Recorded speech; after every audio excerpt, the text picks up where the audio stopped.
1er novembre 1794.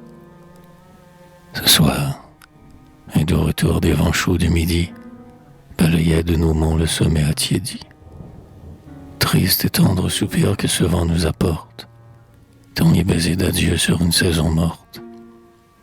Le ciel était profond et pur comme une mer, et dans ses profondeurs on voyait s'allumer les foyers de soleil aux lueurs argentines, comme un feu de berger le soir sur les collines. La lune sur un pic brillait comme un glaçon, et sur les eaux du lac couraient en blanc frisson les chênes dépouillés de leurs cimes touffues, les squelettes dressaient leurs longues branches nues. Les feuilles que roulaient les secousses du vent ondoyaient sous nos pas comme un marais mouvant, et les bois morts tombés bruissaient sur la terre comme les ossements qu'un fossoyeur déterre.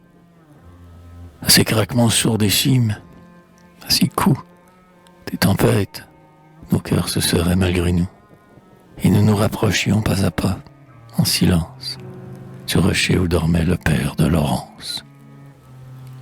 Quand nous fûmes auprès, je ne sais quelle pensée monta de cette tombe et vint me traverser. Pauvre Laurence, dis-je, en t'enlevant ton père, Dieu te fit dans moi seul retrouver père et mère. Et, tant que je vivrai, tout leur amour pour toi, multiplié du mien, planait en toi en moi. Mais si Dieu, rappelant le seul être qui t'aime, t'enlevait ton ami, si je mourais moi-même, toi, que deviendrais-tu? Ce que je deviendrais, peux-tu le demander, toi? Moi, si tu mourais.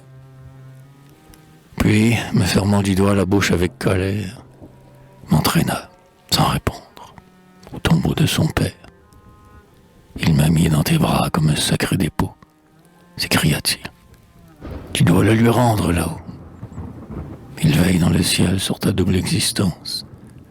Je crois ton soutien comme à sa providence. Mais, en croyant au Dieu comme enseigne ta voix, ne t'y trompe pas, c'est à toi que je crois.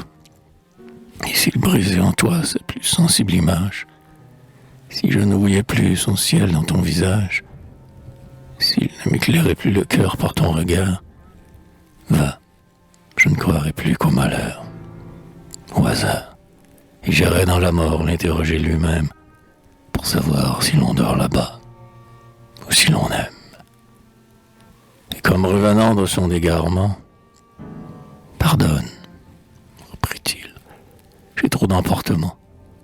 J'ai peut-être dit là des mots dont Dieu s'offense, mais la mort, n'est-ce pas une éternelle absence? Tu n'en parlerais plus, ami, si tu m'aimais. Ta mort, la mienne, oh moi, je n'y pense jamais. Puis, s'échappant soudain d'une course insensée, comme pour secouer du front une pensée, il courut vers les bords d'un abîme sans fond, où deux rochers, courbés comme l'arche d'un pont, laissant entre leurs pans un intervalle immense, du lac qui gronde aux pieds recouvrait toute une anse.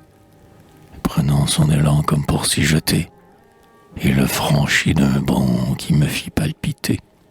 « Ah, tu frémis ?» dit-il avec un rire étrange. « Tant mieux. Tu m'as parlé de mort, et je me venge. » J'ai voulu le gronder, mais il s'était enfui. Du cœur de cet enfant, quel sombre éclair à lui, que cette âme, profonde à l'œil qui la regarde, fait aimer et frémir, et qu'il faut prendre garde.